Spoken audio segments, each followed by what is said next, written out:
അല്ലല്ല, ഫോൺ കോളിലൂടെയാണ് വന്നത്. 12/7 എനിക്ക് ഈ നമ്പറിൽ നിന്ന് എനിക്ക് കോൾ വന്നത്. അയാൾ വിളിച്ച ഉടനെ ഞാൻ പ്രതീക്ഷിച്ചില്ല ഇങ്ങനെ ഒരു കോൾ വരുമെന്ന്. അത് കാരണം ഞാൻ പെട്ടെന്ന് കോൾ വന്നപ്പോൾ എടുത്ത ഉടനെ ഇങ്ങനെ പല്ല് കടിച്ച് പിടിച്ച് ഇങ്ങനെ വളരെ കേട്ടാൽ അറയ്ക്കുന്ന തെറിയാണ് ഇങ്ങനെ പറഞ്ഞുകൊണ്ടിരുന്നത്. ഞാൻ മിണ്ടാതെ ഇങ്ങനെ കേട്ടോണ്ടിരുന്നു. എന്നിട്ട് നീ ചോദിച്ചു, അപ്പോൾ പറഞ്ഞു, നീ ഇനിയും ദിലീപേട്ടനെതിരെ പറയുവോടി എന്ന് ചോദിച്ചു. ഞാൻ പറഞ്ഞു, ആ പറയും, ഇനിയും പറയും. അപ്പം നിന്റെ മുഖത്ത് ആസിഡ് ഒഴിച്ചാൽ നീ എന്ത് ചെയ്യും? നീ ഒഴുക്കി എന്ന് പറഞ്ഞു. പിന്നെ ഞാനങ്ങ് കട്ട് ചെയ്തു, കോളങ്ങ് കട്ട് ചെയ്തു. അപ്പോൾ ഒരു കഷ്ടിച്ച് കുറച്ച് സമയമേ സംസാരിച്ചുള്ളൂ. അധികം സംസാരിക്കാനുള്ളൊരു സ്പേസ് 19 സെക്കൻഡേ കോള് പോയുള്ളൂ. പിന്നെ ഞാൻ കട്ട് ചെയ്തു. കാരണം ഇവിടെ പണിക്കാർ നിൽക്കുകയാണ്. അപ്പോൾ അവരുടെ മുമ്പിൽ വെച്ച് തിരിച്ച് തെറി പറയാൻ അറിയാമെയ്യാനിട്ടൊന്നുമല്ല, പക്ഷെ നമ്മുടെ ഒരു സംസ്കാരം അതിന് അനുവദിക്കുന്നില്ല. അപ്പോൾ ഇവിടെയൊക്കെ ആൾക്കാർ ഇരിക്കുന്നു, പണിക്കാരൊക്കെ ഉണ്ട്. അതുകൊണ്ട് ഞാൻ പിന്നെ പെട്ടെന്ന് കോള് കട്ട് ചെയ്തു. പക്ഷേ ഇതൊരു പെയ്ഡ് തന്നെയാണ്. ഇതൊരു വേറൊരു വിധത്തിലുള്ള ഒരു കൊട്ടേഷൻ മാതിരിയാണ് എനിക്ക് തോന്നുന്നത്. ഇപ്പം നമ്മളെ സോഷ്യൽ മീഡിയ വഴി നമ്മളെ കുറേ പേര് തെറി വിളിക്കുന്നു. അതിനു പുറമെ ഇപ്പം ഡയറക്റ്റായിട്ട് വിളിച്ചു തുടങ്ങി. തീർച്ചയായിട്ടും ഇത് വളരെ ഗൗരവമുള്ള ഒരു വിഷയം തന്നെയാണ്. ഇപ്പോൾ മറ്റുള്ളവരൊന്നും അയാൾക്കെതിരെ, സിനിമയിലുള്ള ആരും തന്നെ അയാൾക്കെതിരെ സംസാരിക്കുന്നില്ല. സിനിമയിൽ നിന്ന് ഞാൻ മാത്രമാണ് അയാൾക്കെതിരെ സംസാരിക്കുന്നത്. അപ്പോൾ മറ്റാരെയും, സാധാരണക്കാരാണ് അവളോടൊപ്പം നിൽക്കുന്ന മുഴുവനും. അപ്പോൾ സാധാരണക്കാരെയൊന്നും വിളിച്ച് ഭീഷണിപ്പെടുത്തിയിട്ട് കാര്യമില്ലല്ലോ. അതുകൊണ്ടാണ് എന്നെ ഭീഷണിപ്പെടുത്താൻ ശ്രമിക്കുന്നത്. പക്ഷെ ഞാൻ ഈ ഭീഷണിക്കൊന്നും വഴങ്ങില്ല. അങ്ങനെ വരട്ടെ, വരുമ്പോൾ നോക്കാം. അതുകൊണ്ടൊന്നും അങ്ങനെ തളർത്താനൊന്നും പറ്റില്ല. പരാതി ഇപ്പം ഞാൻ ടൈപ്പ് ചെയ്തുകൊണ്ടിരിക്കുമ്പോഴാണ് നിങ്ങളെല്ലാവരും വന്നത്.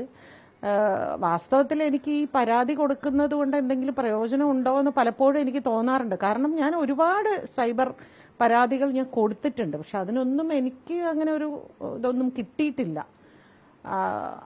ആകെ വിജയ് പി നായരുടെ ഒരു വിഷയത്തിൽ മാത്രമേ അങ്ങനെ ഒരു ഇടപെടൽ ഉണ്ടായിട്ടുള്ളൂ. ബാക്കി നമ്മൾ സോഷ്യൽ മീഡിയ വഴിയോ, അല്ലെങ്കിൽ ഈ ഇടയ്ക്ക് ഒരു 7-8 മാസം മുമ്പ് എനിക്കൊരു ഭീഷണി കോൾ വന്നു.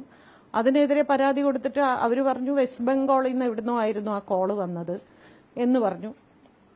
അതുപോലെ ഇതും ഞാൻ കൊടുക്കുക എന്നുള്ളത് എൻ്റെ ഡ്യൂട്ടി. അതുകൊണ്ട് ഞാൻ പരാതി കൊടുക്കുന്നു. അതിനേക്കാൾ ആളുകൾ അറിയട്ടെ എന്ന് കരുതിയാണ് ഞാൻ ഈ നമ്പർ സോഷ്യൽ മീഡിയയിൽ ഞാൻ ഇട്ടത്.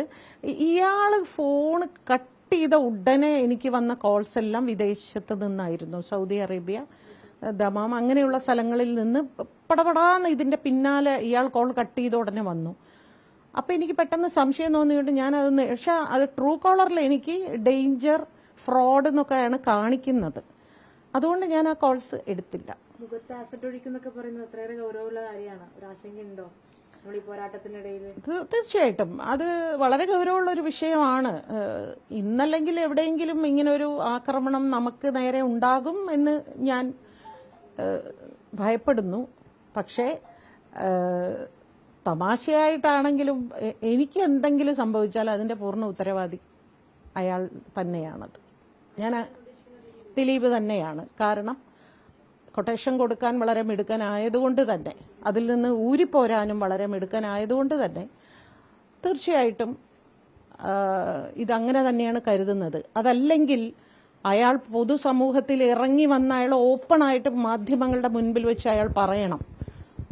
അയാൾക്ക് വേണ്ടി ഈ പെയ്ഡ് PR വർക്ക് നടത്തുന്നവരോട് അയാൾ പറയണം ഓപ്പണായിട്ട്, എനിക്ക് വേണ്ടി ദയവ് ഇത് എന്നെ ഉപദ്രവിക്കുക, ഇതിപ്പോൾ എന്നെ കൂടുതൽ പ്രതിരോധത്തിലാക്കുകയാണ് എന്നുള്ള രീതിയിൽ ഒരു പ്രസ്താവന അയാൾ ഇറക്കാത്തിടത്തോളം കാലം ഇത് അയാൾ തന്നെയാണ് എന്ന് നമ്മൾ സംശയിക്കേണ്ടിയിരിക്കുന്നു.